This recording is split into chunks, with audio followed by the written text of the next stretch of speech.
Veja no ICL Notícias, segunda edição. Povo vitorioso. Nós sabíamos que a urgência de milhões de brasileiros não podia mais esperar. Após pressão popular, Câmara aprova a isenção do imposto de renda por unanimidade e esquerda já mira a tramitação da proposta pelo fim da escala 6x1. Brasileiros nas mãos de Netanyahu. Deputados pressionam o ministro das Relações Exteriores após Israel interceptar embarcações da flotilha com ajuda humanitária. É preciso endurecer nas relações comerciais e diplomáticas com o Estado que tem feito crimes contra a humanidade. Censura das Big Techs. Meta e Google impedem anúncios do novo documentário do ICL. O ICL Notícias, segunda edição, está no ar.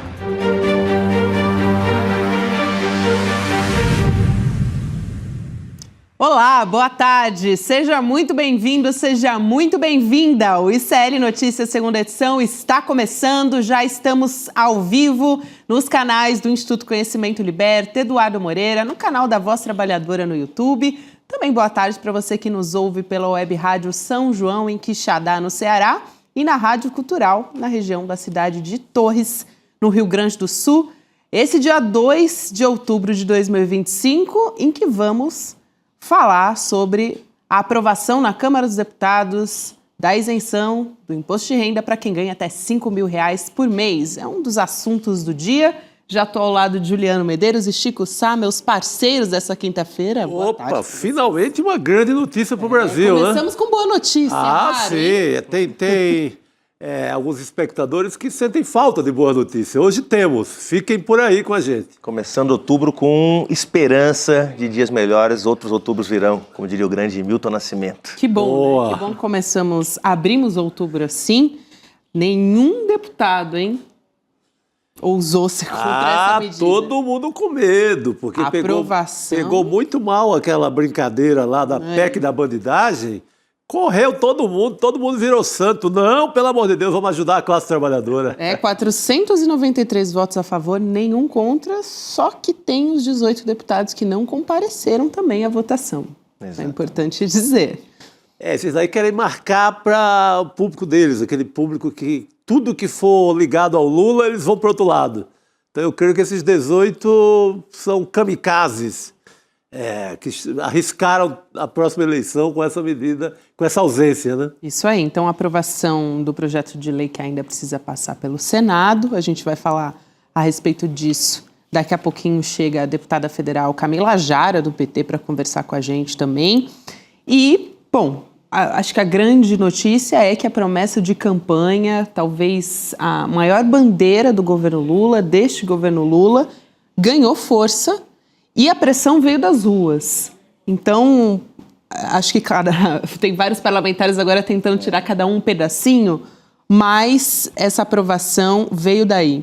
E o presidente Lula já se pronunciou, falou que é um passo histórico na construção de um país mais justo. Eu diria que é um passo, assim, realmente é histórico, mas para a gente falar em justiça tributária, né, Juliano? É um caminho. Mas tem muitas camadas nessa vitória, né, Gabi? A primeira, eu acho que é, sem dúvida nenhuma, a força que a mobilização popular teve nessa decisão, né? Primeiro, ao derrotar a PEC da bandidagem, depois interditar o PL da anistia e forçar o Hugo Mota a mudar a agenda da Câmara, porque a agenda da Câmara até agora, aliás, ao longo do ano inteiro, né, Chico Sá, teve sequestrada pelo bolsonarismo nessa tentativa entre bolsonarismo e centrão de se acertarem. E a mobilização popular foi que derrotou a PEC da bandidagem, foi que interditou o PL da anistia e que promoveu essa grande vitória, que é uma promessa de campanha do presidente Lula, uma vitória na agenda econômica, que é uma prioridade do governo. O governo sabe que com inflação de alimentos, com dificuldades na economia, com alta informalidade, a sensação de bem-estar que os números da economia trazem não são sentidos por quem mais precisa dessa melhoria. Mesmo que os números de desemprego estejam muito bons, os números de inflação estejam sob controle, se você não tem entregas concretas para quem vive do seu trabalho, para quem está ralando todos os dias, esses números positivos não servem de muita coisa. E essa é uma entrega concreta, né? Vai aliviar o bolso de milhões, cerca de 15 milhões de brasileiros e brasileiras, sentindo o impacto direto.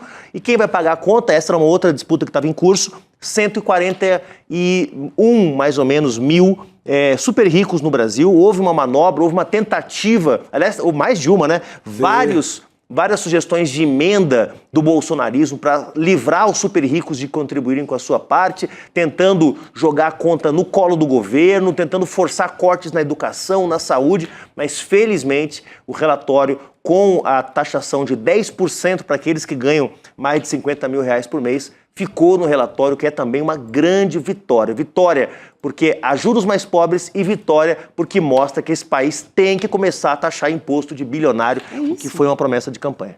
Perfeito. Olhar para o andar de cima, né, Chico Sá? Exatamente, Gabi. Eu lembro de quando o governo mandou essa proposta para o Congresso.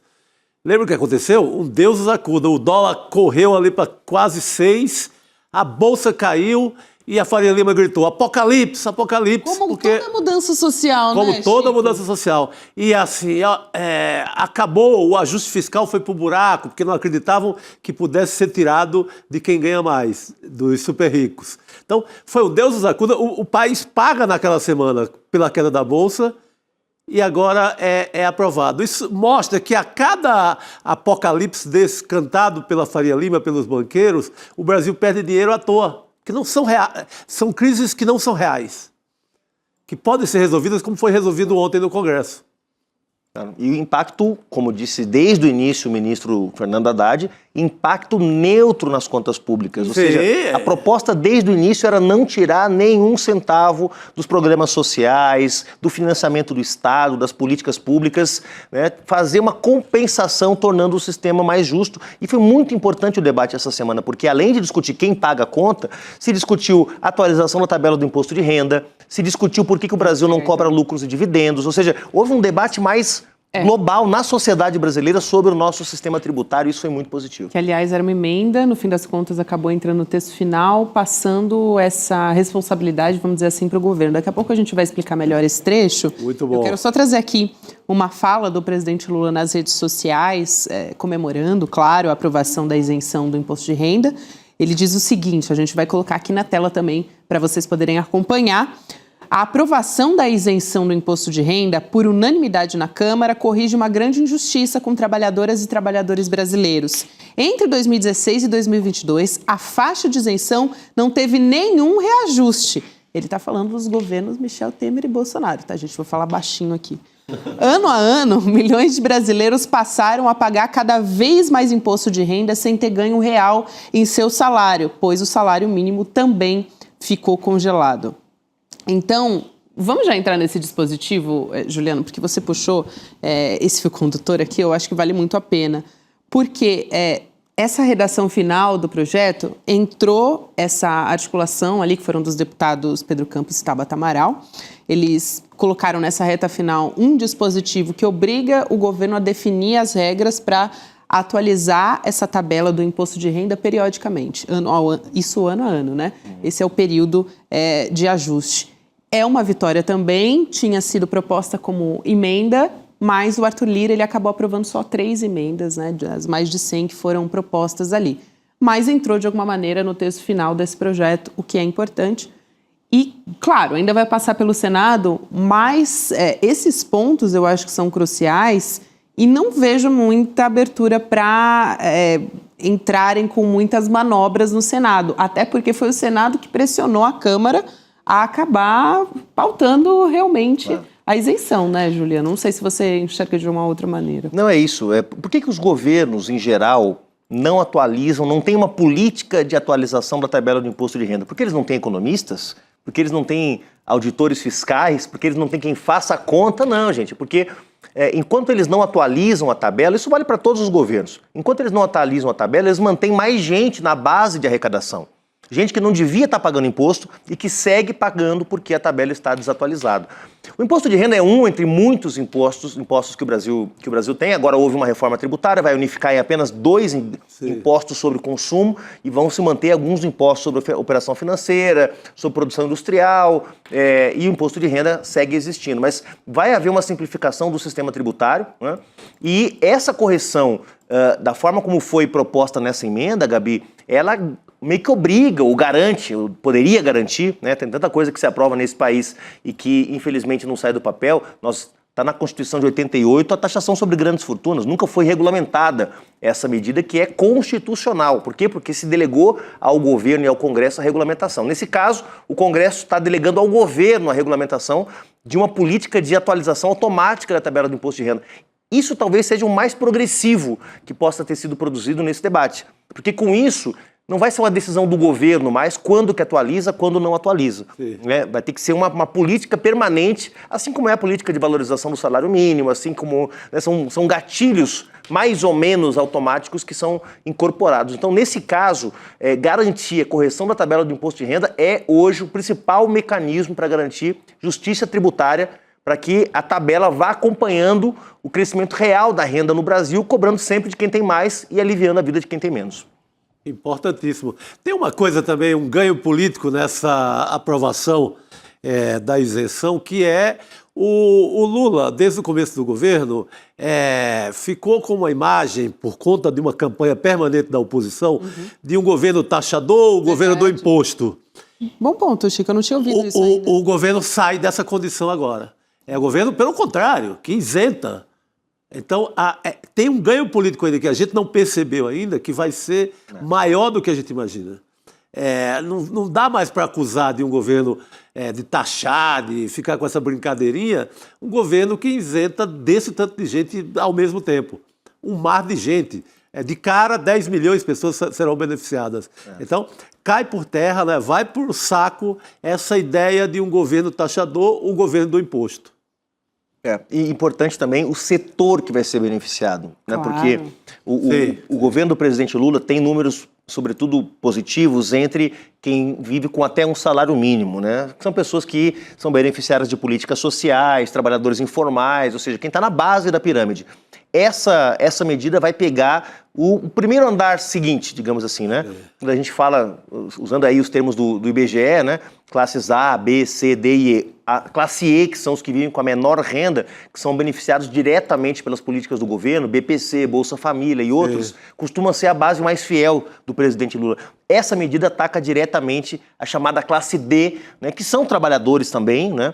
Mas que estão numa condição um pouquinho melhor, né? Não estão com insegurança alimentar, não estão com nenhum problema mais crítico, digamos assim, e que vão ser beneficiados porque vão ter recursos aliviados da sua renda para consumir, para frequentar o cinema, frequentar o restaurante, para poder visitar um familiar. Então, ele dialoga com um segmento que está em disputa. Essa classe D, que é hoje a grande maioria do povo brasileiro, está em disputa diretamente entre o governo e o bolsonarismo, que para esse setor oferece a ideia do empreendedorismo, do cada um por si, de que o governo só atrapalha. Quando o governo, nessa hora, deixa de atrapalhar e começa a ajudar, melhora as condições de disputa desse segmento, que é um segmento que está em disputa e que vai ser fundamental para a eleição do ano que vem. Perfeito, Juliana. Eu acho sua análise perfeita. Ótima visão, a do Chico Sá também, porque é um efeito que a gente ainda não sentiu. E eu também acredito, Chico, que principalmente em 2026 a gente vai conseguir olhar para isso.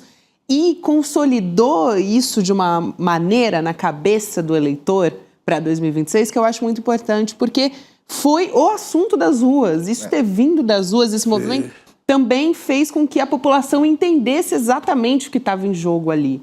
Então não é só aprovação unânime, e aliás, a aprovação unânime veio por isso, porque veio do eleitor, veio da sociedade que entendeu exatamente o que estava em jogo ali. Então eu acho que esse ponto que você tocou aí é fundamental. Importantíssimo. Falando um pouco do outro lado, né, que é o dividendo político que vai trazer, e acho que isso está muito claro para os parlamentares ali, pelo tom que se falou publicamente sobre isso. A Elô Vilela observou muito bem de manhã, não sei se foi intencional ou não, mas quando o Hugo Mota ele aprova, ele usa um slogan muito parecido com o do governo, quando ele fala da aprovação do imposto de renda. Então, ele diz: o parlamento está ao lado do Brasil.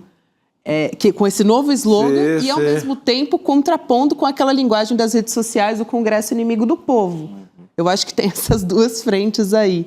Então, tem um dividendo político para 2026, que, obviamente, todos eles sabem disso, e uma disputa muito particular ali do Arthur Lira demonstrando força, né? Depois de ser pressionado pelo Senado, especificamente pelo inimigo político, o adversário político. Exatamente, Camila. O Arthur Lira que se vê em condições, pelo menos antes da aprovação, em condições eleitorais complicadas no seu estado, no estado onde ele reina.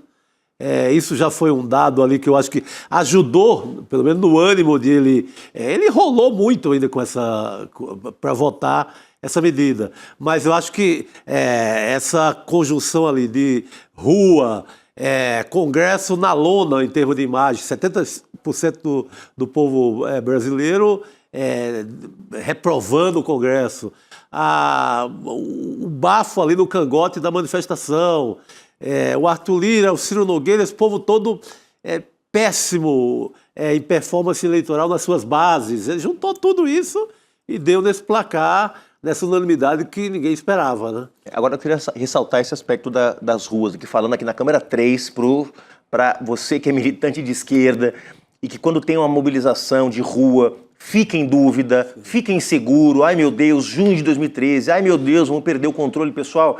Tem que governar a quente. Se não tiver pressão popular, se toda negociação que o governo tiver que fazer, tiver que ser feita nos tapetes verdes da Câmara dos Deputados ou nos tapetes azuis do Senado Federal, com a chantagem que esses caras exercem, vai ser muito difícil aprovar as políticas de reconstrução nacional.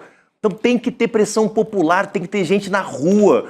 O que aconteceu nas mobilizações contra a PEC da bandidagem foi uma vitória extraordinária e mostrou que só tem reeleição do Lula, só tem o cumprimento do programa que foi eleito nas urnas em 2022 se tiver pressão popular. O governo tem minoria na Câmara Federal, tem minoria no Senado Federal, a esquerda não é majoritária na sociedade, nós hoje somos um segmento minoritário, mas que tem condições de oferecer um projeto para o país. Mas para isso tem que ter pressão popular. E pressão popular com amplas alianças sociais, com movimentos, com artistas, com a intelectualidade, com quem tiver afim de vir para a luta com a gente. Então, as ruas deram um recado. Nada a temer, como diria o grande Milton Nascimento mais uma vez, nada a temer senão o correr da luta. A luta é sempre indeterminada. A gente pode ganhar, a gente pode perder, mas se a gente deixar para fazer o nosso programa avançar nas negociações, vai ser difícil. Não, nada disso aconteceria sem aquela manifestação.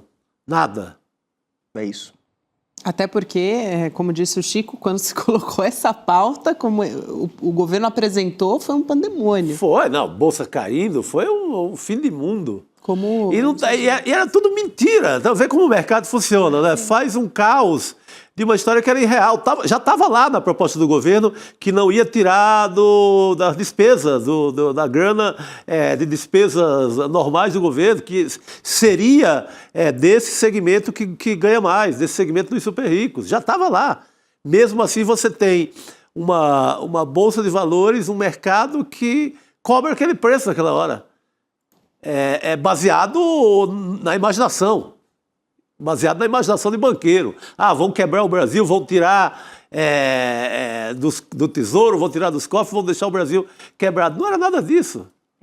Tá aí, todo mundo correu atrás da proposta ontem. A gente analisou isso aqui, né? Como que tinha um elemento fake, digamos, nessa desvalorização do real, né? Tinha uma margem ali que era manobra política pura, para cobrar o ajuste fiscal, para exigir corte no salário mínimo, no BPC, nas aposentadorias. Já era a disputa eleitoral de 2026 sendo antecipada, dizendo ou o Lula faz o que o mercado quer ou não vai se reeleger.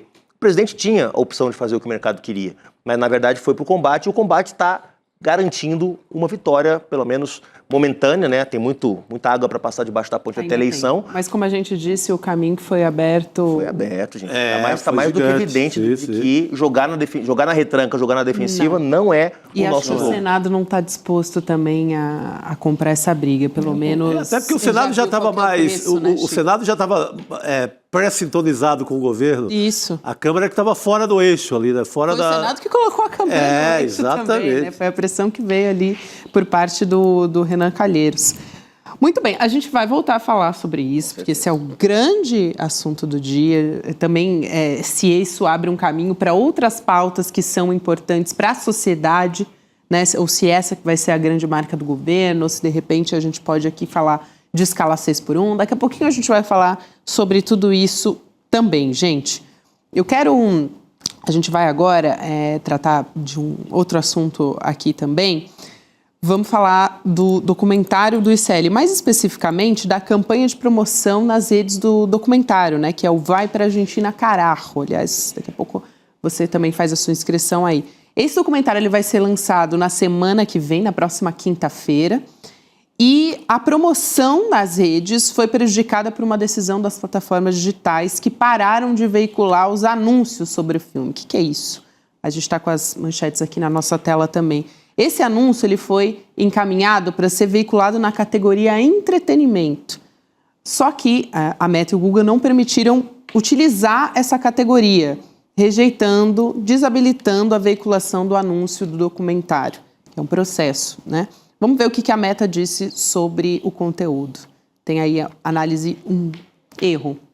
Não é possível habilitar o anúncio, para quem só está me ouvindo, tem uma explicação aqui, né? Uma notificação, vamos dizer assim, da plataforma. Não é possível habilitar um anúncio com a avaliação do anúncio rejeitada. Se o anúncio foi rejeitado na análise mais recente, está desabilitado atualmente. Para veiculá-lo, faça as mudanças necessárias no conteúdo e crie um outro anúncio. Chico Sá, essa foi a mensagem que a gente recebeu na promoção dos anúncios do nosso documentário. É uma pena, né? Porque eu creio que você definir qual a categoria de um documentário desse, assim, tem um conteúdo óbvio, é político, tem uma mensagem política, tem uma reportagem, é jornalístico, mas é também entretenimento.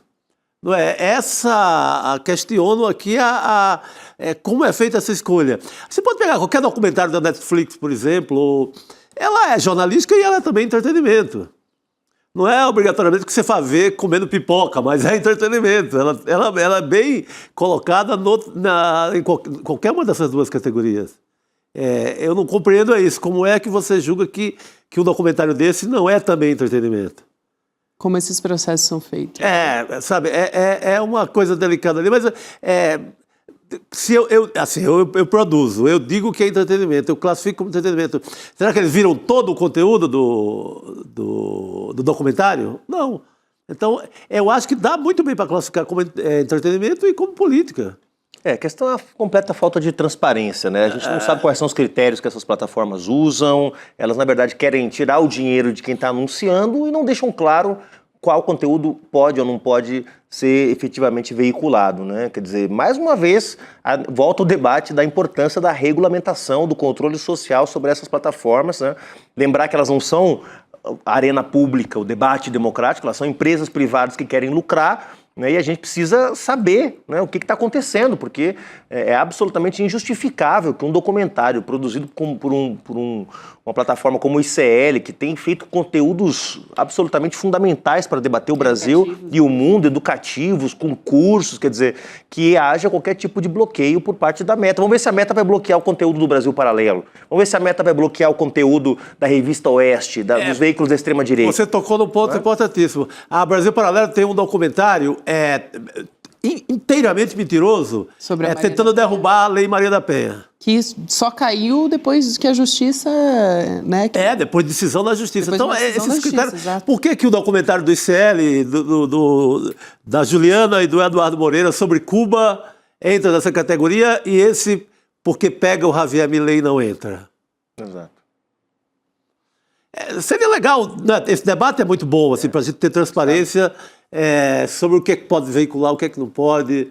Esse é um belo debate, aliás. Agora deixa eu contar para vocês, quando tem em votação na Câmara um projeto de lei para regulamentar as plataformas, aí aparece um monte de gente da Meta, do Google, do TikTok, do raio que o parta, aí aparece todo mundo explicando como é que funciona a transparência, o método, o critério. Agora que não tem nenhum projeto de lei sendo votado, ninguém nem sabe onde é que anda essa turma do Facebook, do Instagram, porque eles procuram os partidos, procuram os parlamentares, procuram quem tem acesso ao mundo da política para fazer lobby, gente. né? E agora, né, quando o debate está mais frio, eles desaparecem. Deveriam explicar o que está acontecendo, né? Exato. Boa. E eu aproveito para chamar para o nosso documentário, né, gente? Como vocês estavam ressaltando aqui, um documentário feito com muita responsabilidade, inclusive para cair com fake news. Sim. Fake news a respeito de um suposto milagre econômico na Argentina. Tem muitas manchetes falando a respeito disso, e aqui a gente tem nossos especialistas, né, em economia, o Eduardo Moreira, a Débora Maganha, sempre trazendo aqui o tintim por tintim do que realmente se trata, né, revelando, né, realmente a verdade a respeito disso e com base em dados, né, não com base em achismos. Então vai lá para você se inscrever, acompanhar com a gente a estreia na semana que vem. Você pode acessar icln2.com.br, se inscreve, você vai receber o link e vai estar junto com a gente no dia 9 de outubro, 8 horas da noite. Se estreia numa quinta-feira e vai ser gratuita, vai ser online também. Aliás, eu te convido a baixar o trailer. Se você quiser encaminhar nos grupos de Zap, isso. Tem tanto conteúdo. Aí você faz o verdadeiro drible no algoritmo, né? Porque aí você... Aí, né? Então vai lá em icl.com.br/trailer. Aí, Chico, as pessoas podem compartilhar até com aquele tio, sabe? Exatamente. Aquele tio bolsonarista aquele tio que segue citando o Milei. Não, mas o Milei tá enxugando a máquina, fazendo um belo trabalho na Argentina. Ô, tio, o negócio tá feio por lá. É isso. Vamos assistir o trailer. Vamos lá. O presidente Javier Milei adotou uma série de medidas econômicas que repercutiram positivamente no consumo. Milei's big cuts work. Things are going pretty great for him. ¡Viva la libertad, carajo! Encuentra un país insatisfecho, empobrecido, y ahí aparece como el Mesías. Estamos frente al fin de esa aberración llamada la justicia social. Es un proyecto político de reconfigurar la sociedad. Nunca hubo un momento tan terrible como el que padece Argentina bajo Javier Milei. Estamos hablando de despidos masivos. Lo que es la capital de Buenos Aires sí hay trabajo, pero en la provincia no hay. Este gobierno no tiene contemplación con cada trabajador. Los medios internacionales dicen que Milei está recuperando la economía en la Argentina. Está recuperando la economía para cierto sector que no es el nuestro. Hay mucha más gente viviendo en la calle. El pueblo va a defender al pueblo. ¿Cómo hacemos para oponerse a esta tragedia del gobierno de Javier Milei? ¡Milei, basura, por la dictadura! ¡Soy verdugo de los jubilados! Hay que seguir apostando a la calle y a la desobediencia civil.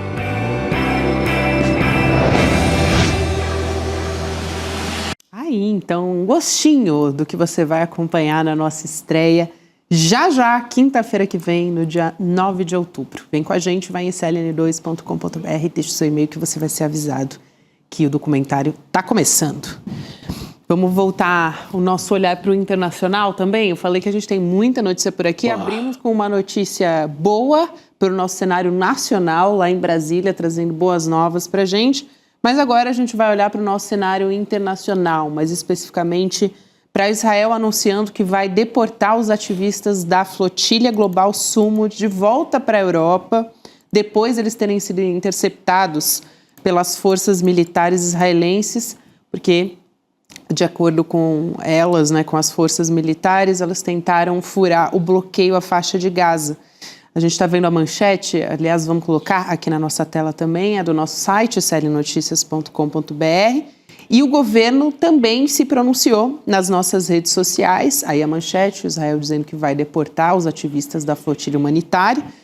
Nas redes sociais, vamos ver o que eles disseram. Então, agora a gente acompanha, já temos aqui na nossa tela o tweet, né? Na verdade, no X essa postagem foi feita. A provocação Hamas Sumud acabou. Aliás, colocando a flotilha, né, dizendo que tem ligação... Na cota do Hamas. Na cota do Hamas, já fazendo essa acusação logo de cara e reforça. Nenhum dos iates da provocação Hamas Sumud conseguiu, em sua tentativa de entrar em uma zona de combate ativo ou violar o bloqueio naval legal. Todos os passageiros estão seguros e com boa saúde. Eles estão a caminho de Israel, em segurança, de onde serão deportados para a Europa. Resta uma última embarcação dessa provocação à distância. Se ela se aproximar, sua tentativa de entrar em uma zona de combate ativa e violar o bloqueio também será impedida. A gente também traz a ação israelense sendo criticada por entidades internacionais, especificamente o nosso Itamaraty, publicando uma nota repudiando esse ato. Eu leio um trecho aqui da nota da imprensa, aliás, para a imprensa, né, do Itamaraty, dizendo: o governo brasileiro deplora a ação militar do governo de Israel, que viola direitos e põe em risco a integridade física de manifestantes em ação pacífica. No contexto dessa operação militar condenável, passa a ser de responsabilidade de Israel a segurança das pessoas detidas. A gente vai conversar com a Lara Souza, que é coordenadora da delegação brasileira da flotilha. Ela também é mulher do Thiago Ávila, que foi, né? Ele está entre os brasileiros que foram sequestrados por Israel. Lara, boa noite, é um prazer te receber aqui, ainda que nesse contexto que seja tão angustiante. Bem-vinda. Boa noite. Vocês conseguem me ver? Porque vocês estão travando um pouco para mim. Sim, a gente vê e te ouve perfeitamente, Lara. Obrigada por aceitar o nosso convite. Eu quero que você conte um pouco sobre a situação, se você tem conseguido entrar em contato, as últimas informações que você tem, além dessas também que a gente já trouxe aqui. Bom, eu agradeço o convite, o espaço, né, de falar sobre a flotilha aqui. Nós temos, nesse momento, 12 pessoas da delegação brasileira detidas. Eles estão no porto militar de Ashdod, em Israel. Isso a gente já teve uma confirmação, né? Dessas 12 pessoas, tem 11 brasileiros e um residente do Brasil, não é cidadão brasileiro, mas foi como parte da nossa delegação.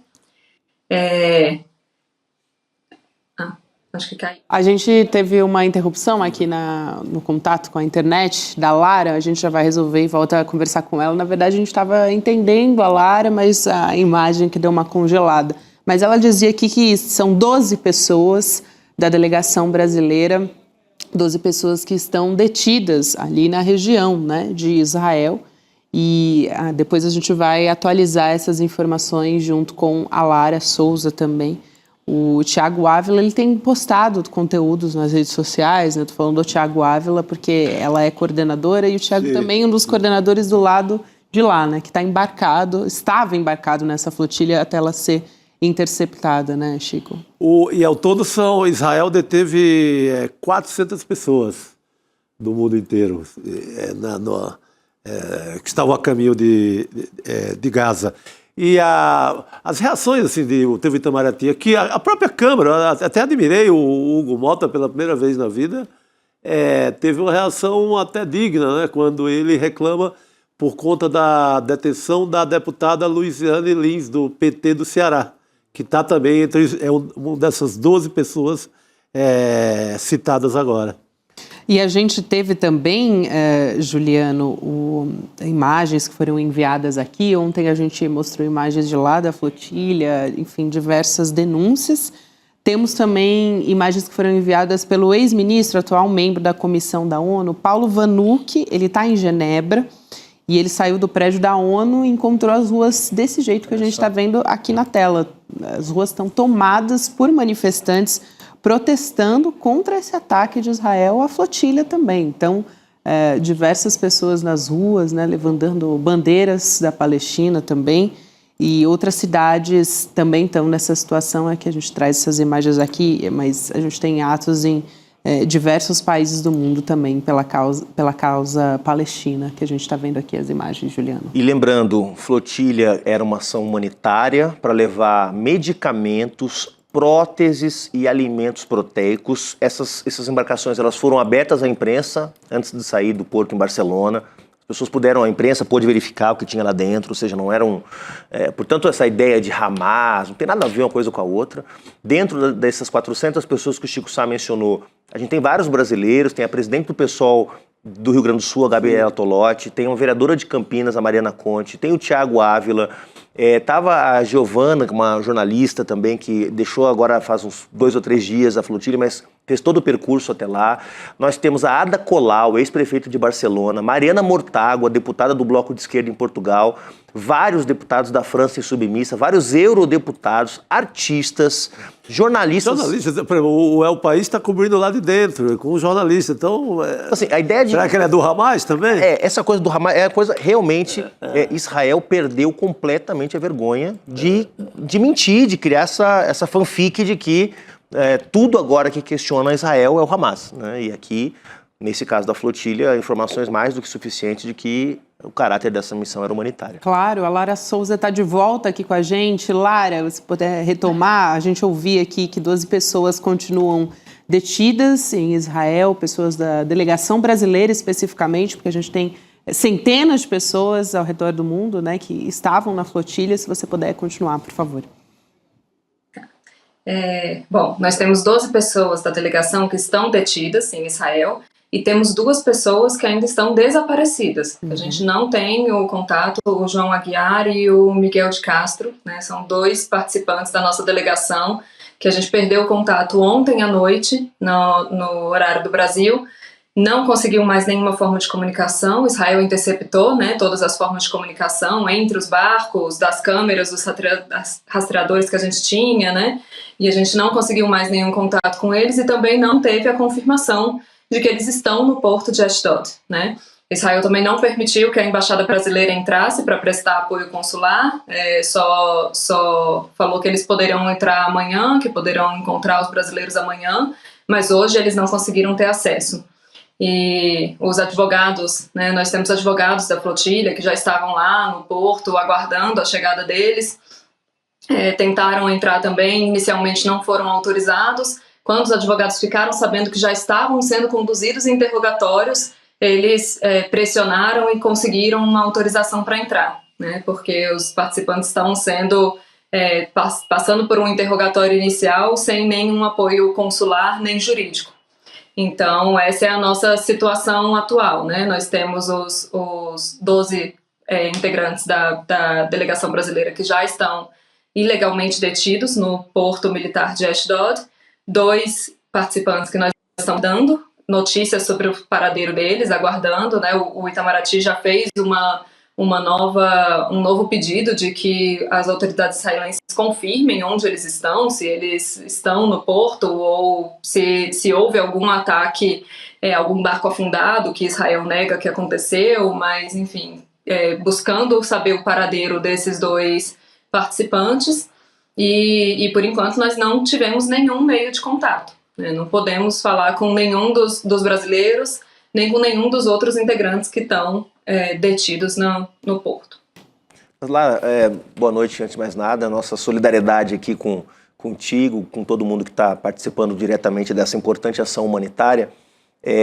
A informação que vocês tiveram sobre os companheiros e companheiras que estão já em Israel, que já estão presos, detidos, que já foram interrogados, foi concedida pelo governo de Israel ou pelas autoridades brasileiras? Quem é que está passando para vocês essas informações, só para a gente também, aqui na nossa audiência do ICL, saber como vocês estão conseguindo, né, ter acesso a essas informações? Na verdade, as informações que a gente teve dos próprios advogados, né? O governo de Israel não passa nenhuma informação, né? Nunca dá nenhuma notícia sobre os integrantes. O brasileiro, como eu falei, não pôde ter acesso, né? Assim, tentaram, os representantes da embaixada foram até o porto para encontrar os brasileiros e não foi autorizada a entrada deles. E foi dito a eles que eles só poderiam fazer a visita consular amanhã de manhã, né? Que para eles é daqui a algumas horas, pelo fuso horário, né? E eles não conseguiram ter informações atualizadas, não conseguiram ver os brasileiros, falar com eles. Então, todas as notícias que a gente tem nesse momento foram passadas pelos advogados da Adala, que é uma organização de advogados palestinos que atua em Israel, que é, historicamente, a organização que defende os integrantes de flotilhas, né? Chico. Que loucura. Não estava vendo aqui, o México também tem vários representantes na flotilha e a presidenta também está braba lá, xingando as autoridades de Israel que fizeram fizeram isso. Agora, há alguma previsão da volta dessas pessoas, Lara? Tem um roteiro mínimo? Israel não forneceu alguma coisa nesse sentido, horário para voltar para a Europa e depois ao Brasil? Tem algum roteiro nesse sentido ou está também nesse mundo obscuro de ninguém sabe nada? A gente é um momento de muita pouca informação, na verdade, né? Assim, o que Israel publicou, essa notícia, né? Essa questão das redes sociais que vocês falaram no início, né? De que iriam todos ser deportados para a Europa e tudo mais, mas nós não tivemos nenhuma confirmação disso. Eles continuam falando para as embaixadas como se fossem seguir o procedimento padrão que eles usam para situações de flotilha, né, que seria fazer um interrogatório inicial, apresentar um documento em que a pessoa tem que assumir culpa, né, assumir que entrou ilegalmente no território israelense. As pessoas que não aceitam assumir esse crime que não foi cometido vão ser detidas, passar por um julgamento e em até 3 dias elas serão deportadas para o país delas. A gente ainda está tratando esse como o cenário, porque a nossa embaixada não recebeu nenhuma notícia, nenhum comunicado oficial de que aconteceria algo diferente disso, né? Outras embaixadas de outros países estavam conversando, né? Como sou coordenadora da delegação, em contato com coordenadores das delegações de outros países. Alguns outros países já receberam notificações das suas embaixadas de que todos seriam deportados amanhã.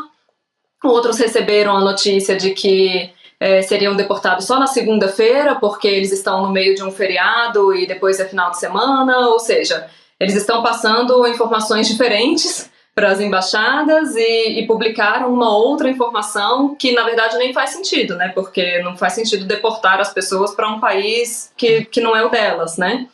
Então, enfim, a gente ainda está mesmo nessa situação de total falta de comunicação, total falta de notícias, sem saber nem como estão, né? Nem como estão os nossos participantes, né? No nosso caso, como familiares também, né? Não sabemos como estão os nossos familiares, e aguardando essa visita consular para ter alguma notícia sobre isso, né? Eu imagino que a próxima pergunta que eu vou te fazer vai nessa linha também, Lara, mas eu queria saber, no caso do desaparecimento, um deles, por exemplo, que é um Miguel de Castro, que é um documentarista muito conhecido por atuar na área dos direitos humanos. E a família tem cobrado por um reconhecimento formal desse desaparecimimento, né?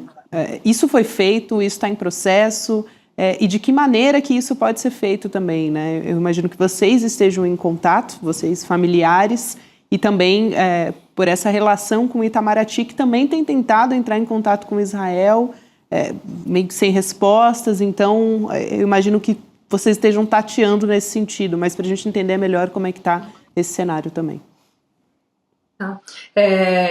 Eu tive hoje numa reunião com o Itamaraty, né, para tratar sobre a flotilha, sobre os brasileiros, a volta deles em segurança, sobre a causa palestina de forma geral, né? E eu apontei isso, né, que sim, é um desaparecimento, né, se a gente não tem nenhuma confirmação de paradeiro deles, não tem comunicação há quase 24 horas, e as autoridades israelenses não nos atualizam de nada, a gente realmente não tem como ter certeza do paradeiro, né, e a gente tem falado sobre isso porque é importante uma mobilização nesse sentido, né. Agora, o Itamaraty foi parceiro nesse sentido, realmente entendeu a gravidade da situação, fez já uma notificação mandando o nome tanto do Miguel quanto do João, que é o outro participante que está na mesma situação, né? Mandando os nomes e os documentos deles, né? O passaporte, para pedir a confirmação de paradeiro, né? Como eu falei, pedir que Israel confirme se eles estão no porto ou onde eles estão, se eles não estiverem no porto, já que eles desapareceram no meio de uma interceptação violenta e ilegal, né? Lara, eu aproveito para trazer aqui, a gente tem entre os sequestrados uma deputada, uma parlamentar, que é a deputada Luiziane Lins, do PT. Sim. E o ministro das Relações Exteriores, o Mauro Vieira, ele se reuniu hoje com os parlamentares também para discutir a situação não só da deputada, mas de todos os sequestrados por Israel. E ele disse que vai haver um encontro com membros da diplomacia, né, israelense amanhã para tratar desse assunto. A gente traz aqui representantes da bancada do PT, PSOL e PCdoB, que cobraram do ministro também o rompimento das relações comerciais com Israel a partir disso. E eu quero trazer aqui a fala da deputada Fernanda Melchiona, do PSOL, depois da reunião com o ministro, para atualizar também essas informações. Vamos ver. É evidente que o primeiro pedido é o endurecimento em relação ao Estado de Israel para garantir o direito e a integridade dos cidadãos e cidadãs brasileiras e a sua volta para o Brasil com toda a segurança. Mas também é preciso endurecer nas relações comerciais e diplomáticas com o Estado que tem feito crimes contra a humanidade. Aí acho que vai ao encontro justamente do que você estava explicando, né, Lara? Uhum. Nós participamos da mesma reunião, né? Eu participei como flotilha dessa reunião junto dos parlamentares, né? Que também... Acho que caiu de novo? Não, a gente ouve normalmente. É porque vocês sumiram, desculpa. Mas nós participamos dessa mesma reunião e é isso, né? Nós cobramos o retorno dos participantes, cobramos que seja... Que Israel tenha também consequências, né? Porque o Brasil tinha assinado, né, uma nota em que afirmava, junto com outros países, que se acontecesse alguma ação ilegal, incluindo sequestro em águas internacionais, haveria consequências para o Estado de Israel. E isso foi cobrado hoje na reunião também, né? Porque eles fizeram ataques à flotilha, eles fizeram ataques de drone, eles fizeram ataques com armas químicas, né, substâncias que nós não temos conhecimento sobre o que são. Eles fizeram ataques com uma arma que nós nem conhecíamos, que é um canhão de água, para atacar barcos menores. Então, assim, foram claras violações, né, além do crime de guerra que eles vêm cometendo de negar ajuda humanitária, né. Então, estamos aguardando também o posicionamento em relação a isso, né? A cumprir essa garantia que o governo tinha dado de que haveria alguma consequência, alguma sanção ao Estado de Israel caso a flotilha sofresse um ataque como o que sofreu, né? Pois é, eu também quero te perguntar, Lara, porque o Tiago Ávila, que também está entre os sequestrados, isso está acontecendo mais uma vez com ele, porque ele já esteve em outra embarcação da flotilha, num outro momento, que também foi interceptada por Israel. Eu queria entender se há alguma diferença, alguma semelhança nesse tratamento que você tem observado pela experiência que já aconteceu, do que já aconteceu anteriormente. Uhum. Você diz a diferença em relação ao governo brasileiro? Ele foi sequestrado por Israel, e se o tratamento, né, que tem essa ausência de informação, ou se você observa alguma mudança nesse tratamento. Da outra vez que o Tiago foi sequestrado em junho, a gente ficou 24 horas sem ter notícias, né? Sem saber onde eles estavam, sem ter a confirmação de para qual porto eles iam ser levados. A embaixada também não pôde falar com o Tiago imediatamente no momento em que ele chegou, precisou esperar ele ser levado ao aeroporto, onde ia ser conduzido o interrogatório, né? Então, dessa vez, algumas coisas foram diferentes. Eles estão conduzindo interrogatórios ainda no Porto Militar. Eles estão conduzindo interrogatórios sem a presença do consulado, né, da embaixada e dos advogados, coisa que da outra vez não aconteceu, né? Então, algumas coisas estão diferentes e da outra vez a gente teve esse período de 24 horas, dessa vez eles estão pedindo 48 horas, né? O Tiago foi sequestrado ontem à tarde, e eles comunicaram à embaixada que só poderiam encontrá-lo na sexta, né? Encontrar todos os outros brasileiros, claro, né? Na sexta-feira. Então, assim, é um período ainda mais longo de falta de comunicação, mais longo de não notícias, né? E em relação à falta de notícias diretas dos participantes, isso continua igual, né? Nenhum dos participantes teve acesso a um telefonema, a poder falar nem com as suas embaixadas, imagina com as suas famílias, né? Exatamente. Agora, é importante lembrar também, né, pessoal, que o governo brasileiro tem tido uma postura bastante firme na condenação ao genocídio, de ressaltar os crimes de guerra que estão sendo cometidos, agora em relação à flotilha também, mas ainda há algumas medidas que podem ser tomadas, né, que ainda o Brasil ainda vende óleo, petróleo para Israel, ainda mantém relações comerciais com Israel. Nós tivemos essa semana o governo da Espanha fechando o espaço aéreo para qualquer aeronave e fechando os portos espanhóis para qualquer embarcação que esteja levando armamento, petróleo, combustível para Israel. Ou seja, dá para fazer mais, né? O governo tem sido, na política, irretocável, né? Mas ainda há algumas ações concretas que podem ser feitas para enfraquecer Israel nesse avanço genocida que o governo, o Estado israelense tem promovido contra o povo palestino. A Espanha foi tão firme que o Netanyahu ele desviou a rota do voo dele para Nova York pelo Mediterrâneo, saindo do território espanhol, porque temeu. Imagina, se o avião precisa descer em algum aeroporto, ele temia inclusive a prisão. Então a Espanha está bem firme, bem rigorosa. E hoje, Chico, o governo da Colômbia expulsou todo o corpo diplomático de Israel por conta do sequestro que foi promovido desses ativistas da flotilha Global Summit. Então, veja, ainda tem mais coisa para fazer. Tem espaço.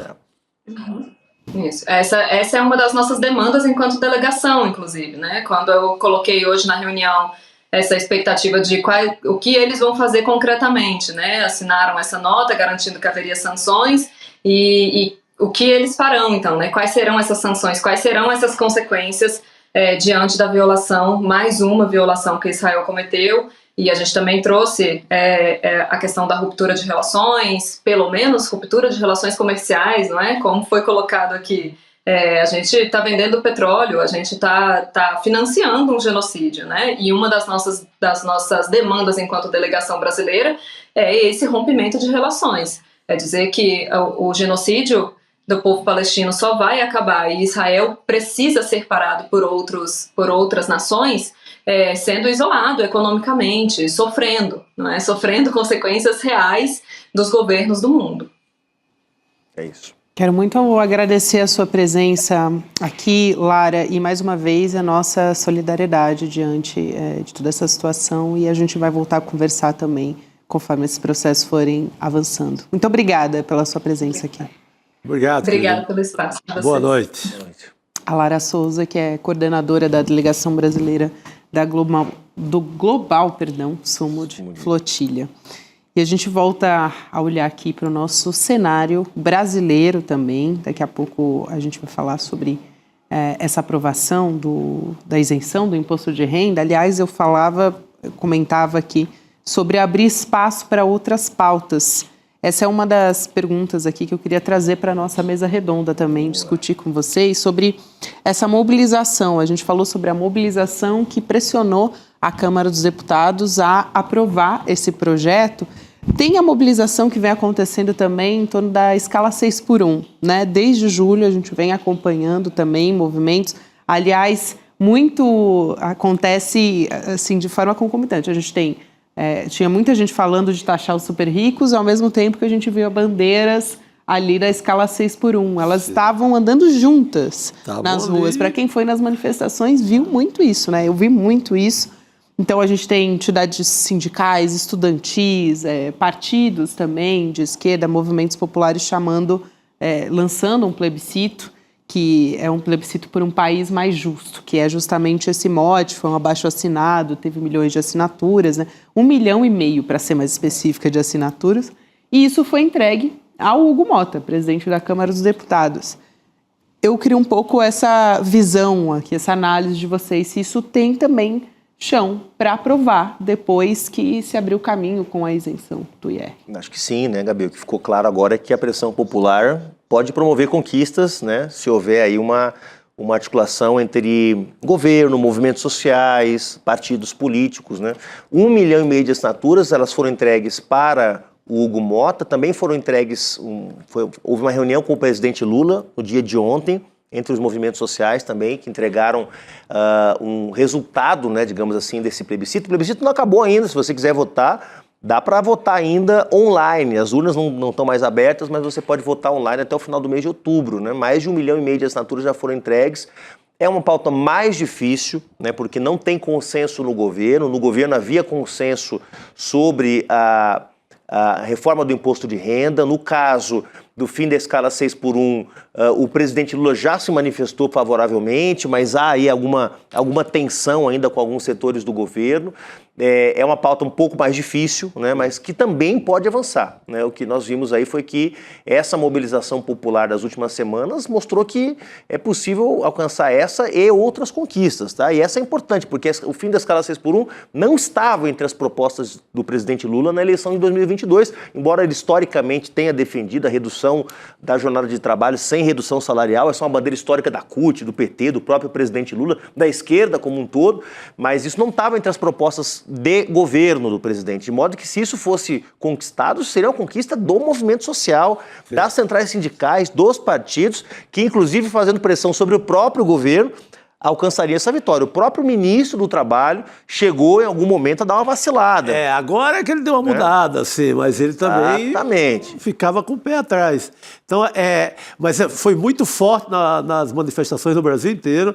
Você via ali disputando espaço com a isenção de imposto. Pau a pau ali, eram as bandeiras e cartazes e tal.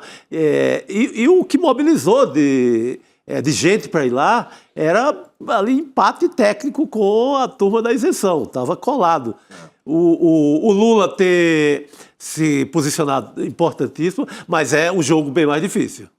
É um jogo que vai mexer com esse empresariado, o empresariado das farmácias do Brasil. Hoje a gente tem uma farmácia...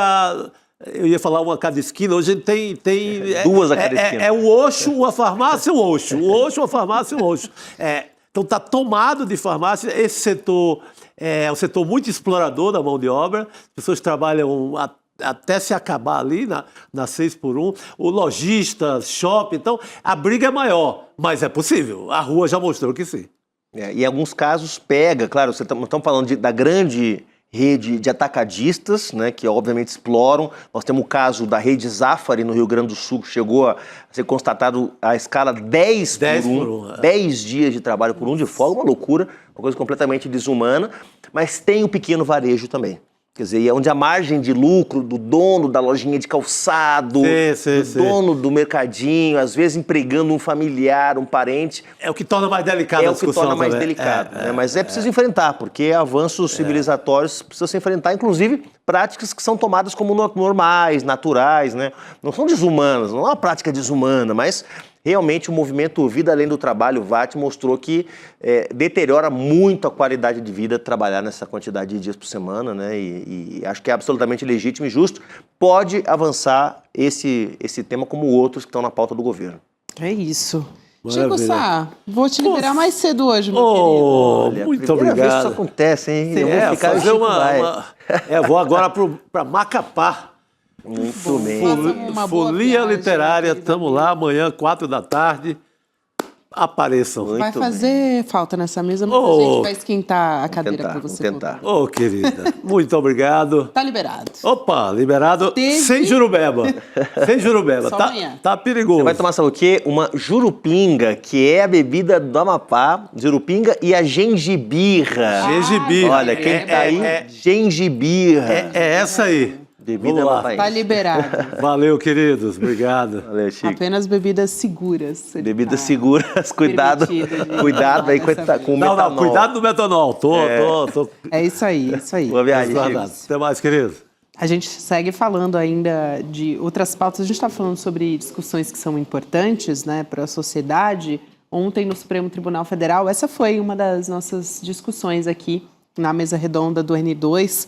O STF começou as discussões sobre as relações de trabalho entre as empresas de aplicativo e os motoristas, entregadores, enfim, os trabalhadores dessas plataformas, né, Juliano? A PGR já se manifestou também contra o reconhecimento desse vínculo empregatício. E o Gonê, o que ele alega, né? Que a decisão do Tribunal Superior do Trabalho, que reconheceu o vínculo, fere o entendimento do STF, do Supremo Tribunal Federal, e viola o princípio da livre iniciativa. O Paulo Gonet, o procurador, ele citou o voto já de ministros do Supremo para reforçar que na própria corte já há posições contrárias a esse estabelecimento de vínculo trabalhista nessas relações. E a gente vai se aprofundar nessa história, a gente vai chamar aqui o procurador do trabalho, Renan Calil. Quero muito agradecer a sua presença aqui, doutor. Uma boa noite. Boa noite, agradeço o convite para conversar com vocês sobre esses temas, enfim, tão quentes do mundo do trabalho que vem tomando as conversas nas ruas, nas redes, em todos os espaços em que a gente vive. Sem dúvida. Eu vou até puxar esse gancho, doutor, para te perguntar sobre essa movimentação, porque há pesquisas mostrando trabalhadores, enfim, que estão nessas plataformas e que se manifestaram contra algum tipo de vínculo. E tocam sempre nesse ponto quando a gente levanta essa discussão. E, ao mesmo tempo em que isso aconteceu, a gente viu diversas movimentações. Assim que o governo encampou essa discussão, começaram a pipocar diversos vídeos nas redes sociais, muitos com fake news em relação a isso. Então, tem uma questão ideológica também embutida naquele discurso também de que os trabalhadores eles viraram empresários de si mesmos. Enfim, há uma grande discussão nesse sentido, porque se você pergunta para o trabalhador se ele é contra 13º salário, plano de saúde, nenhum se posiciona contra isso. É um grande impasse aqui. Essa discussão é muito delicada e muitos desses trabalhadores estão em condições de vulnerabilidade. Qual é o caminho para a gente começar a resolver essa questão? É por meio do Congresso também regulamentando? E qual é a regulamentação que contemplaria de fato essa população, né? Então, eu acho que a primeira pergunta que a gente tem que se fazer é tentar olhar para esse fenômeno e ver o que de fato está acontecendo, né? Porque esse debate sobre se esses trabalhadores são empresários, não são, que tipo de atividade que eles estão fazendo, é importante da gente se aprofundar um pouco e entender como que essa atividade se desenvolve, como que ela se desenrola na prática, né? E quando a gente olha mais de forma pormenorizada, como que os motoristas e os entregadores, especialmente, estão desenvolvendo as suas atividades, a gente vê que as plataformas exercem um grande controle sobre o que eles fazem, né? Os motoristas e os entregadores, eles não são capazes de colocar preço no trabalho que eles fazem. Se eles não aceitam as corridas ou as entregas que são enviadas para eles, eles sofrem punições, eles deixam de receber outros trabalhos, eles podem ser suspensos e bloqueados. Em muitas atividades de entrega, esses trabalhadores têm o tempo de trajeto vinculado a uma meta que a plataforma coloca de tipo de entrega, né? Então, algumas dessas plataformas têm um modo de entrega turbo, que promete a entrega em tempos muito curtos, o que em cidades muito grandes, que o trânsito é muito expressivo, como é o caso de São Paulo, acaba colocando esse trabalhador em risco, né, porque ele se sente ele se sente pressionado para correr, para fazer essa entrega. Esses trabalhadores, eles são categorizados em determinadas faixas que as plataformas, em categorias que essas plataformas vão criar, em que conforme mais eles se comportam e trabalham de acordo com o que a plataforma quer que eles façam, eles vão subindo na pontuação na plataforma, eles vão recebendo mais corridas, recebem corridas que valem melhor, com preços melhores, então eles são de alguma forma premiados por se comportar conforme a plataforma quer. Tudo isso é uma forma de controle que as plataformas estão exercendo. Elas exercem esse controle por meios tecnológicos, isso é verdade, né? Elas conseguem desenvolver, por meio desse avanço de inovações tecnológicas que é adotado no trabalho delas, formas sofisticadas de controle, mas são formas de controle, né? A gente tem que ter clareza em relação a isso, para a gente não entrar numa ilusão de que esses trabalhadores de fato têm liberdade e autonomia para fazer o que eles querem, como eles bem entendem, como seria mais próximo do que um trabalhador autônomo faria, né? Então é fundamental da gente ter isso claro, a gente conseguir se debruçar e entender o que de fato está acontecendo. E você mencionou, né, algumas pesquisas que falam dos trabalhadores terem alguma resistência em relação ao vínculo. é verdade, né? Mas como você também mencionou, tem algumas pesquisas que quando a gente começa a perguntar se eles são contra salário mínimo, se eles são contra receber um valor, um piso, né, para que eles possam trabalhar, direitos relacionados com a saúde e segurança, eles não se mostram contrários, né? Mas mais do que isso, nas audiências públicas em que aconteceram debatendo o PLP 12 que o governo enviou para a Câmara dos Deputados, a gente viu muitos trabalhadores que não queriam um vínculo empregatício, é verdade, mas que também, ao olhar para a forma pela qual o trabalho que eles realizam, eles compreendem que esse trabalho não é livre. Eles compreendem que eles não estão desenvolvendo uma atividade autônoma, né? Então, obviamente que o Congresso eventualmente pode optar por regular essa atividade sob uma perspectiva de trabalho autônomo, mas que de fato essa liberdade seja assegurada. E os motoristas, por exemplo, no debate do PLP 12, eles têm perfeita compreensão de que eles não têm essa liberdade, que eles não têm essa autonomia, né? Então, esse é um outro elemento que me parece importante da gente olhar quando a gente se debruça sobre essas relações. Um outro ponto que é relevante da gente levar em consideração é olhar porque essas empresas fazem, né? Porque essas empresas, elas dizem que só fazem uma intermediação, elas só estão ligando alguém que quer fazer uma corrida com um motorista que está disposto a fazer essa viagem, ou então que elas são meras empresas de tecnologia, quando na verdade não é disso que se trata. Quando a gente abre o nosso telefone celular e acessa um aplicativo, seja para fazer uma corrida ou seja para receber uma comida em casa, a gente não está querendo uma solução tecnológica, a gente não está querendo um software, a gente não está querendo nada disso. A gente está querendo um transporte, ou o nosso para levar da nossa casa até a nossa escola, até o nosso trabalho, aonde quer que a gente queira ir, ou então a gente está querendo receber uma comida em casa, a gente está querendo receber um almoço, uma janta, um café, né? A gente está querendo um transporte. E é importante que a gente olhe para isso, para a gente compreender de fato o que essas empresas estão fazendo. Não nego que essas empresas adotam mecanismos tecnológicos sofisticados, mas isso não pode ser uma nuvem, isso não pode ser um véu que nos impeça de entender o que elas de fato estão fazendo. Claro. Doutor Calil, boa noite. A Gabriela mencionou aqui que há uma resistência, né, em certos segmentos desses trabalhadores em relação à possibilidade de um vínculo mais formal com essas plataformas, né?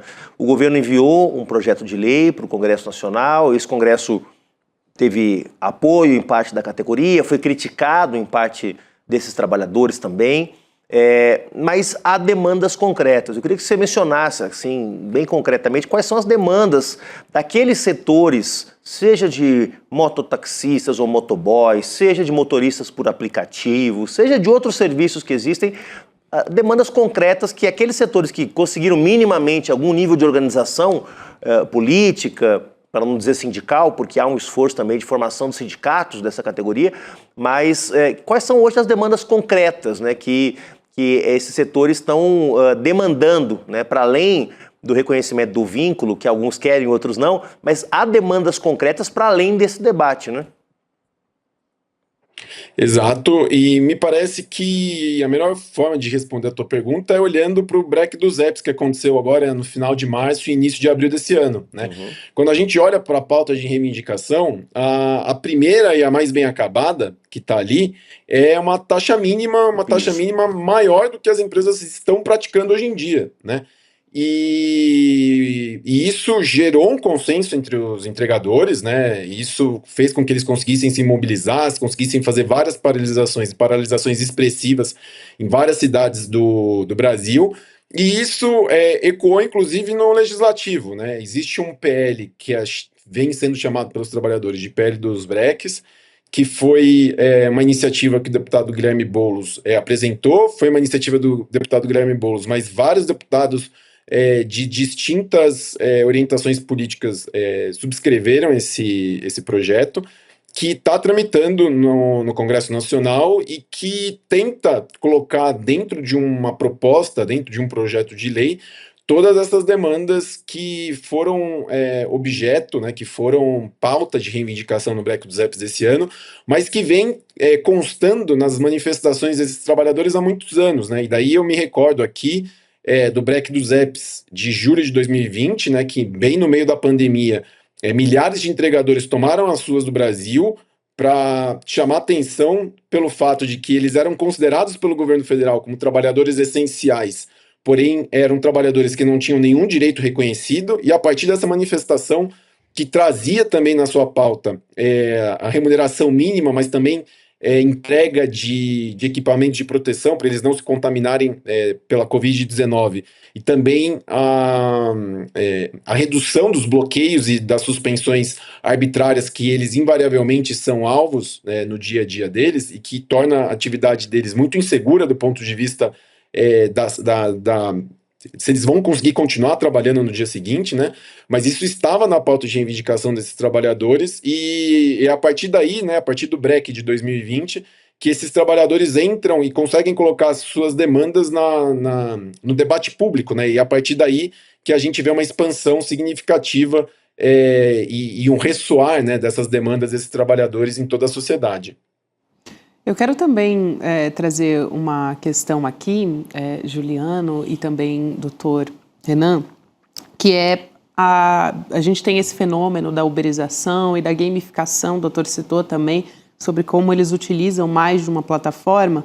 Há um relatório que saiu recentemente da Fair Work avaliando também essas plataformas e o resultado aqui, para a gente resumir bastante, mas é uma pesquisa bastante aprofundada, dizendo que os aplicativos estão aprofundando a exploração no Brasil.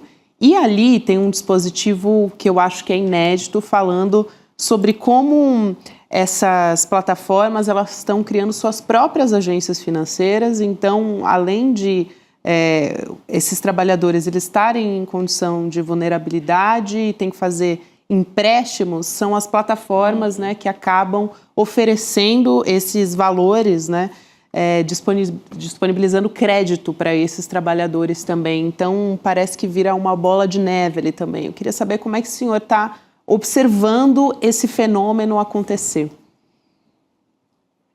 Esse relatório do Fair Work, que foi divulgado na semana passada, ele é muito importante por duas razões, né? Primeiro, que eles vêm fazendo um acompanhamento já desde 2021 sobre as condições de trabalho no país, né?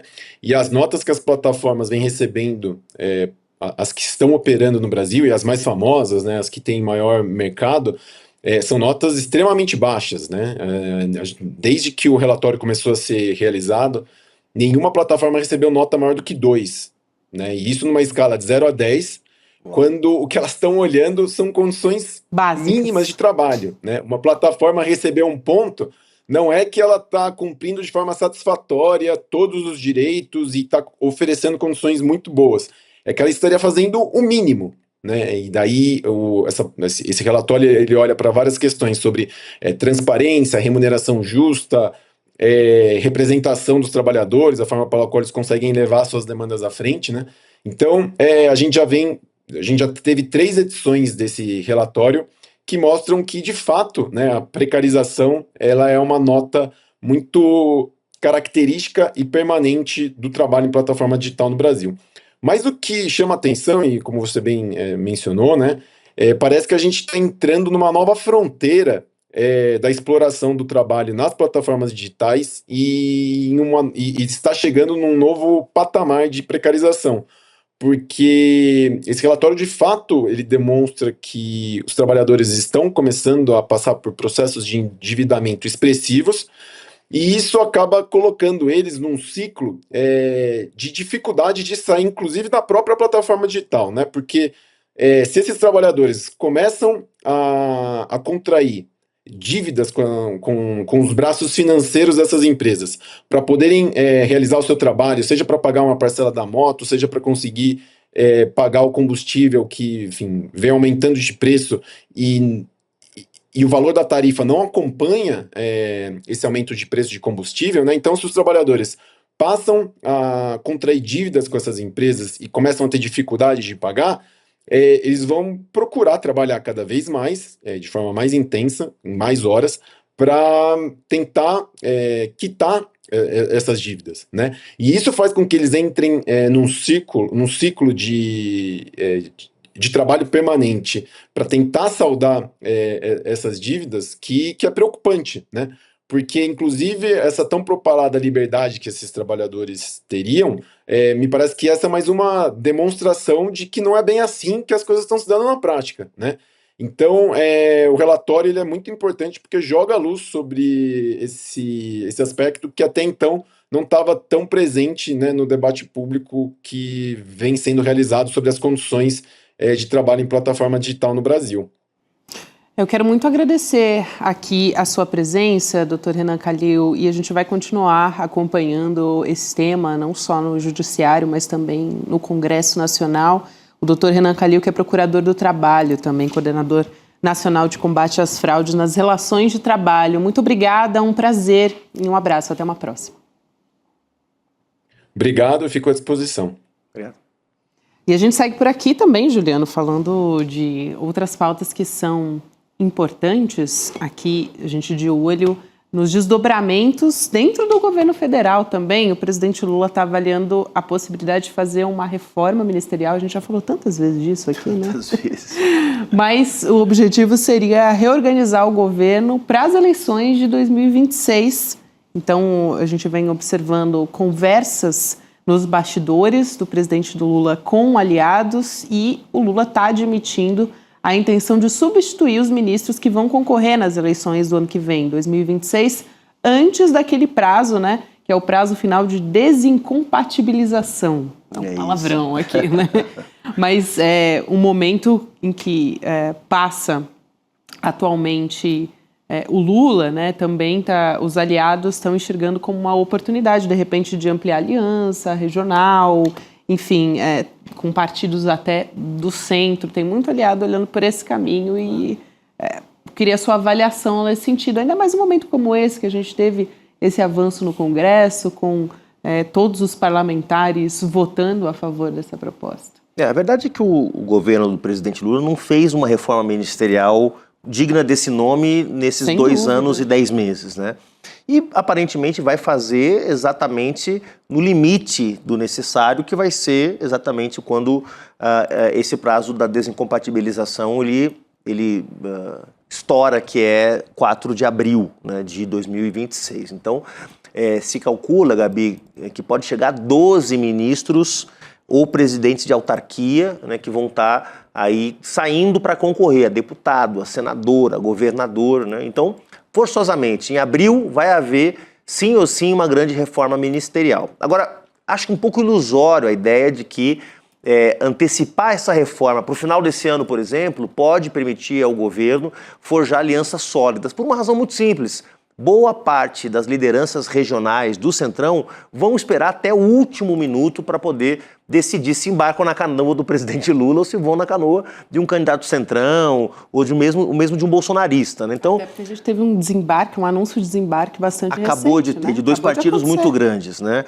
Você tem o Kassab interditando alianças com os setores do PSD em muitos lugares. Então, vamos pensar que os 4 maiores partidos do Centrão, que são União Brasil, Progressistas, Republicanos e MDB, não há nenhum grande deslocamento regional que justifique o presidente Lula antecipar a reforma ministerial. O que pode estar na conta é porque tem alguns nomes que podem embarcar no governo, que podem ser importantes do ponto de vista político, mas que não são exatamente populares, né? Daqui a pouco trazer alguma liderança do centro ou da direita, que não é exatamente alguém muito popular na opinião pública, mas que pode ser importante para consolidar alguma aliança regional. Mas, concretamente, o presidente vai ter que fazer uma reforma ministerial robusta antes de abril, né? 12 ministros é muita coisa, 1/3 praticamente da esplanada dos ministérios, e o governo vai ter que fazer uma mudança importante. Pode parecer pouco relevante, porque esse ministro que entra em abril fica só de abril até dezembro, com eleição no meio, mas um passo em falso, Gabi, uma política mal tocada durante 2 ou 3 meses pode ser suficiente para impactar negativamente a eleição. Então, mesmo esses ministros, vamos dizer, tampão, que o governo vai ter que escolher a partir desse processo de desincompatibilização, vão ter que ser muito bem escolhidos.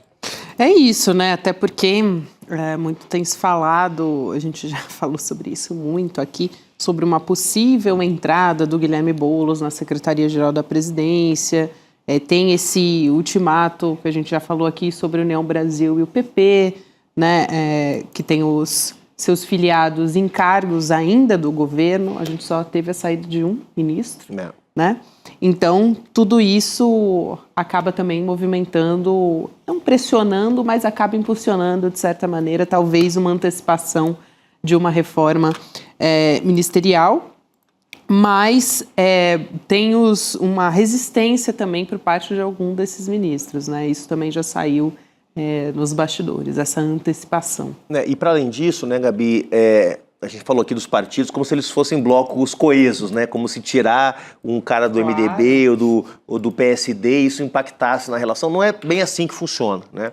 O maior exemplo é a União Brasil. A União Brasil da Câmara é totalmente diferente do União Brasil do Senado. Quem controla a União Brasil no Senado é o Davi Alcolumbre, né? Na Câmara, quem controla é a direção do partido, o Rueda, o ACM Neto e Companhia Limitada. Então, concretamente, arranjos feitos por cima com as direções partidárias muitas vezes impactam muito pouco nesse jogo, né? O presidente certamente está avaliando que aliados ele pode trazer para o seu lado. Tem alguns setores importantes do PSD, do MDB, que já estão nessa coalizão para 2026. É o caso do governador do Pará, o Helder Barbalho. Isso. É o caso do governador do Amapá, o Clécio Luiz, do Solidariedade, agora está indo para o PSD. É o caso do Rodrigo Pacheco, em Minas Gerais. É o caso do Eduardo Paes, no Rio de Janeiro. Então, o Lula conseguiu já, em alguns estados muito grandes, muito importantes, ter um palanque mais amplo do que o PT, o PSOL, o PSB, o PCdoB. Então, já tem aí algum avanço. Vamos ver se reforma ministerial ainda tem o efeito que tinha no passado, porque no passado você fazia uma reforma ministerial, você mudava todo o xadrez da política brasileira. Hoje, com as emendas secretas, com 50 milhões de emenda parlamentar para cada deputado, tem deputado e senador que prefere fazer um acordo com o governo para liberação de emenda do que ir para um ministério e ter o Tribunal de Contas no seu cangote, fiscalizando cada passo que ele dá. Aliás, a cúpula do PP deu um prazo ali, por exemplo, para o nome do André Fufuca. De acordo com a Folha de São Paulo, ele tem até o dia 4 de outubro, portanto, sábado, agora, para que o ministro, eventualmente, ministro dos esportes, né, deixe o governo. Então, ainda o Lula não tomou nenhuma iniciativa de exoneração ou não. E no caso do União Brasil, é claro, o contato direto do presidente Lula, Davi Alcolumbre. Então, ele deve estar esperando ali uma indicação do presidente do Senado, eventualmente indicar um sucessor para tomar essa decisão. É engraçado você falar trocar o nome do André Fufuca, porque realmente é um nome que, se ele trocasse, seria bom para ele e para a gente. Né? Exatamente. O André Fufuca ninguém merece. Ainda estamos falando dele, né? Ainda estamos falando dele. Depois de tudo, a entrada dele também apareceu de uma maneira, enfim, foi bastante... se a gente for recordar aqui, né, essas trocas que foram... No lugar da Ana Moser, né? No lugar da Ana Moser, que uma técnica nessa posição, né? Como a gente não via há muito tempo. Exatamente. Juliana, eu quero trazer um outro assunto aqui importantíssimo, que é essa questão da saúde, da intoxicação por metanol. A gente teve um posicionamento hoje do ministro da Saúde, o Alexandre Padilha, trazendo os dados oficiais de que o Brasil registra até o momento 59 notificações por intoxicação desse tipo. E aí, dessas 59 notificações, entre casos suspeitos e confirmados, 53 são do estado de São Paulo, um número muito grande de São Paulo, 5 do estado de Pernambuco e 1 do Distrito Federal. Isso são os dados que o ministro da Saúde trouxe nessa quinta-feira, dia 2. E o Padilha também, ele apontou para a instalação, né, que deve acontecer lá em Brasília, para uma sala de situação para monitorar esses casos diante da gravidade da situação, né, os casos crescentes de intoxicação, e também para coordenar as medidas para serem tomadas nesse sentido. E então, ele fez uma entrevista coletiva a respeito disso. A gente tem um trecho da fala do ministro da Saúde e a gente volta a falar sobre esse assunto. Vamos lá. O profissional de saúde é obrigado a perguntar para aquela pessoa aonde que ela acha que ingeriu aquela bebida adulterada. Se a pessoa fala, foi numa festa, a gente identifica qual foi a festa e vai identificar quem forneceu a bebida para aquela festa. Se é alguém que comprou numa festa menor, se tem um buffet. Então isso permite o rastreamento de onde vem aquela bebida. Aí, se a pessoa falar, foi numa loja, no supermercado, a gente identifica mais rapidamente de onde vem aquela bebida, passa essas informações para as forças de segurança para que elas façam a investigação. Juliana, então a fala do ministro da Saúde, Alexandre Padilha, observando, acho fundamental a instalação de um monitoramento muito de perto a respeito do que está acontecendo e chama muita atenção o número de casos de São Paulo, né? Do estado de São Paulo. E aumentou agora à tarde, tá? A última, estava vindo para cá, para o ICL, ouvindo uma rádio que confirmava até então 38 casos. Então já temos 53, 15 casos confirmados aí nas últimas 2 horas. 160 garrafas apreendidas de uísque falsificado, agora à tarde, se eu não me engano. Então, assim, como se o Brasil tivesse pouco problema, né, Gabi? A gente tendo que lutar para ter uma reforma tributária justa, pelo fim da escala 6x1, para preservar a Amazônia, para gerar emprego, para enfrentar as tentativas de golpe. De repente, o país está diante dessa situação, né, que é intoxicação por metanol. Nós tivemos um caso, alguns anos atrás, talvez você se lembre, de uma fábrica de cervejas, onde teve um vazamento de um produto químico que ficava num tanque de contenção, né, um tanque de resfriamento, e teve um vazamento nesse tanque, e isso contaminou uma parte da produção, um evento acidental, né? E agora nós estamos falando de gente, né, querendo baratear sua produção de bebida falsificada e usando um componente químico que já levou algumas pessoas à morte no Brasil. Então, é uma situação que, de fato, fala sobre a nossa fiscalização. Nós tínhamos um programa de fiscalização, um sistema de fiscalização de bebidas especificamente. Uma autodeclaração. O Sicob, né, que foi criado no governo do presidente Lula em 2008, Sicob, Sistema de Controle de Bebidas. O Temer transformou isso numa autodeclaração. Então, um afrouxamento dos mecanismos de controle da produção de bebidas. E o resultado do que pode causar. Tá aí. Posso fazer um outro aspecto também, claro, que a gente não falou, porque, enfim, já faz alguns dias, mas eu acho que é um aspecto importante, porque a gente teve um pronunciamento do diretor-geral da Polícia Federal falando a respeito disso, dizendo que a corporação vai investigar se esse crime, se o crime organizado está envolvido com essa questão da adulteração das bebidas alcoólicas.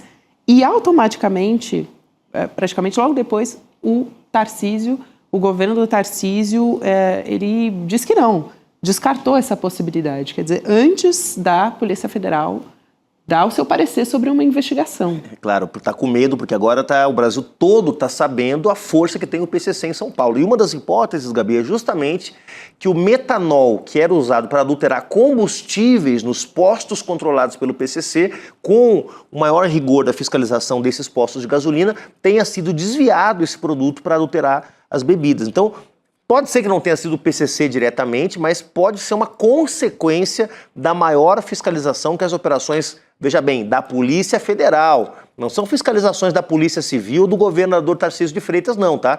Da Polícia Federal, que apertou o cerco contra o PCC, que pode ter levado o crime organizado a desovar esse metanol na produção de bebidas falsificadas. É estranho que o Tarcísio saia, não em defesa do PCC propriamente, mas livrando a cara do PCC tão rapidamente. Ele sabe que o Brasil está de olho no que está acontecendo. É isso, Juliano. Você que permaneceu aqui bravamente comigo neste CL Notícias Segunda Edição, foi fiel nessa quinta-feira. Eu quero convidar mais uma vez o público que está nos acompanhando aqui, também fiéis que ficaram comigo até o final desse CL Notícias Segunda Edição, para baixar o trailer do nosso documentário original, que estreia na semana que vem, para você mandar nos grupos de Zap. Vai lá em sl.com.br/trailer, para você já deixar o gostinho ali no grupo da família, né? Muito bem. De repente causar discórdia, mas com informação. Com informação e com conteúdo educativo do nosso documentário.